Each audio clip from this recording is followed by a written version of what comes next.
For over 1,000 years, the most important gateway to one of the greatest civilizations in human history sat at the bottom of the Mediterranean Sea, buried under sand and silt, 7 kilometers off the Egyptian coast. Nobody went looking for it because almost nobody believed it was there. The city had 2 names, one Egyptian and one Greek, and for centuries, scholars assumed those names referred to 2 different places, both of them located somewhere on the Egyptian mainland.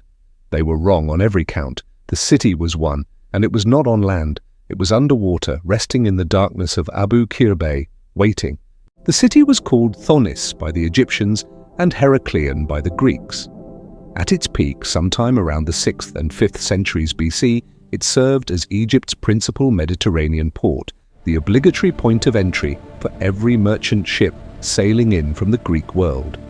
If you were importing silver or wine from Athens or exporting papyrus and grain from the Nile Delta, your vessel had to pass through this city.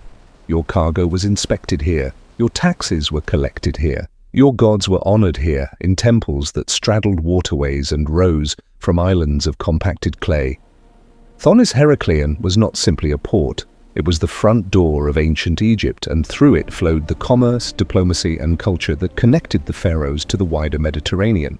The ancient chroniclers knew the city well. Herodotus, writing in the 5th century BC, described it in his histories.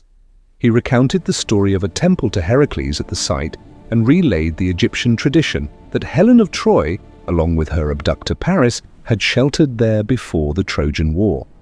Diodorus mentioned it. Strabo referenced it.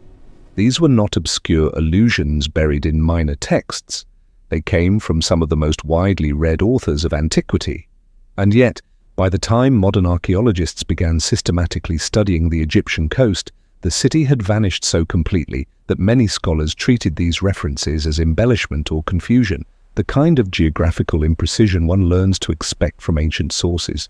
The first hint that something lay beneath the waves came in 1933, when a Royal Air Force pilot flying over Abu Qir Bay glimpsed shapes in the shallow water below. It was suggestive, but inconclusive. Decades passed. Then, in the late 1990s, a team from the European Institute for Underwater Archaeology, led by the French underwater archaeologist Franck Goddio, arrived in the bay. They had originally come looking for French warships sunk during the Battle of the Nile in 1798. What they found instead was something far older and far more significant. Using side-scan sonar, which directs pulses of sound energy at the seabed and reads the returning echoes to map the contours of the ocean floor, and nuclear magnetic resonance magnetometers, which detect anomalies in the Earth's magnetic field caused by large objects pressing into layers of sediment, Goddio's team charted an astonishing underwater landscape. They found the footprint of an entire city, temples, harbors, wharves, canals, tower houses, and the remains of monumental statuary. In the year 2000, they pulled from the seabed a massive fragment of red granite. It was a piece of a colossal statue of Hapi, the Egyptian god of the Nile's annual flood, a figure that had once stood nearly 18 feet tall at the city's edge, gazing imperiously at the trading ships as they arrived from across the sea. 6 tons of intricately carved stone, salt-encrusted but remarkably intact. What followed was one of the most painstaking and revealing underwater excavations in the history of archaeology. Scuba divers worked in murky, sediment-choked water, using industrial water dredges, essentially enormous underwater vacuum cleaners, to carefully remove the overlying blankets of sand and expose the archaeological layers beneath. Visibility was often minimal. After storms, the water became so thick with churning sediment that divers could barely see their own hands. But piece by piece, artifact by artifact, the city re-emerged. They recovered colossal statues of a Ptolemaic king and queen, each standing roughly 5 meters tall. They found gold jewelry, bronze oil lamps, Cypriot statuettes, Athenian perfume bottles, and ancient ship anchors. They unearthed ritual objects used in religious processions, including small lead replicas of papyrus boats that had been thrown into the water as votive offerings by onlookers during the annual celebration of the Mysteries of Osiris. They found 13 limestone animal sarcophagi. and they found, in the ruins of what had been the grand temple of Amun-Gereb, a stele. This stele, a slab of black granodiorite standing nearly 2 meters high, turned out to be among the most significant discoveries at the site. Carved with perfectly preserved hieroglyphics dating from 380 BC, it bore a royal decree from Pharaoh Nectanebo I, the founder of Egypt's 30th dynasty. The inscription laid out, in precise administrative language, the taxation regime governing the port. Let there be given 1/10 of the gold, of the silver, of the timber, of the processed wood, and of all things coming from the sea of the Hau Nebut, meaning the Mediterranean, to become divine offerings to my mother Neith. Beyond its value as a window into ancient Egyptian fiscal policy, the stele resolved a question that had lingered for centuries. By comparing its text with another known copy of the same decree, scholars confirmed that Thonis and Heracleion were not, as long believed, two separate cities. They were a single place known by its Egyptian name to the Egyptians and by its Greek name to the Greeks. This duality, this layering of identities, was itself one of the city's defining characteristics. Thonis-Heracleion was fundamentally a place of encounter. Greek helmets were found in the seabed alongside Egyptian ones.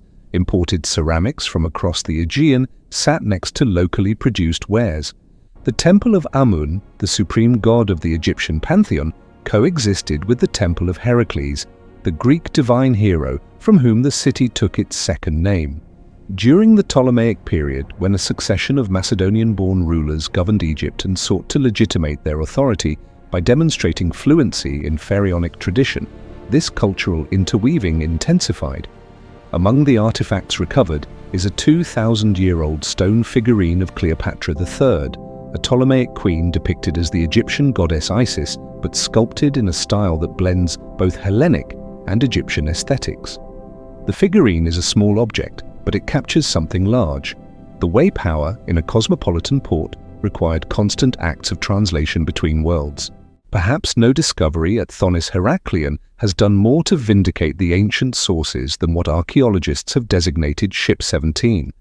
In his histories, Herodotus devoted considerable attention to an unusual type of Nile cargo vessel he called a baris. He described it in some detail, constructed from short planks of acacia wood with long internal ribs and a single rudder passing through a hole in the keel. For over 2 millennia, no physical evidence of such a ship had ever been found. Some historians suspected Herodotus had embellished or misunderstood what he saw.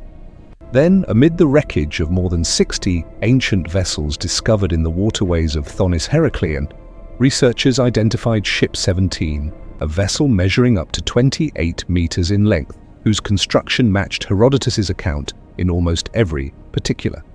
The thick wooden planks, the distinctive internal ribs, the axial rudder. Damian Robinson, director of the Oxford Centre for Maritime Archaeology, noted that Herodotus had described a structure nobody in modern times had been able to make sense of until they could see it with their own eyes, preserved in the silt of a sunken port.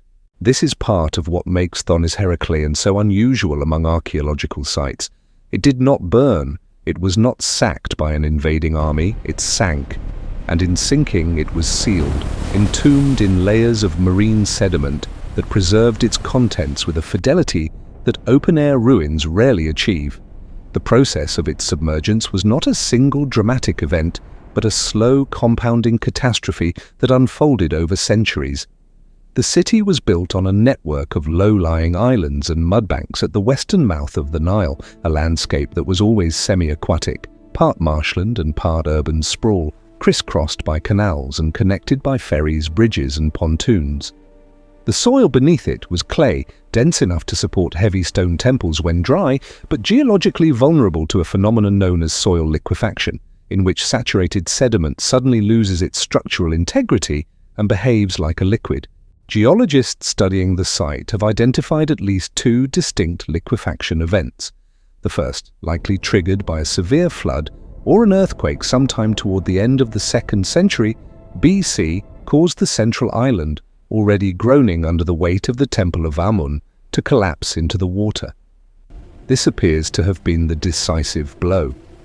The supply of pottery and coinage into the city ceased at roughly this time. A few stubborn inhabitants clung to the remaining structures through the Roman period and into the early centuries of Arab rule, but by the 8th century AD, the last remnants had slipped beneath the surface. The Mediterranean closed over it, and the sand did the rest. There is a common misconception, often reinforced by popular media, that Thonis-Heracleion was somehow a mystery city, a place whose existence was doubted or whose location was unknown in the manner of Atlantis. This framing is misleading. The city's name appears repeatedly in the historical record. Its role as Egypt's primary port was well documented. What was lost was not the knowledge that it had existed, but the understanding of where it had gone, and the realization that two names referred to one place, rather than two. The mystery was not mythological, it was geological and cartographic. Early archaeologists looked for Thonis and Heracleion on land because it was, for a long time, simply inconceivable that major urban sites could be found kilometers offshore beneath several meters of water and sediment. The assumption that cities belong on solid ground, that the coastline of antiquity must roughly resemble the coastline of today, was itself the barrier to discovery. And this is where the story of Thonis-Heracleion reaches beyond the ancient world and begins to speak to the present. The Nile Delta, where the city once stood, remains one of the most geologically precarious regions on Earth. It is low-lying, densely populated, and acutely sensitive to shifts in sea level. The same forces that consumed Thonis-Heracleion, the slow subsidence of sediment, the rising Mediterranean, the ever-present risk of seismic disturbance, continue to operate. Venice, arguably the city's closest modern analogue with its network of canals and its foundation on a lagoon, has been sinking for decades. Jakarta, Mumbai, Shanghai, Miami, each of these cities contends with some version of the same question that Thonis-Heracleion answered long ago, which is what happens to a coastal settlement when the ground beneath it ceases to hold. Frank Goddio has estimated that only about 5% of Thonis-Heracleion has been excavated.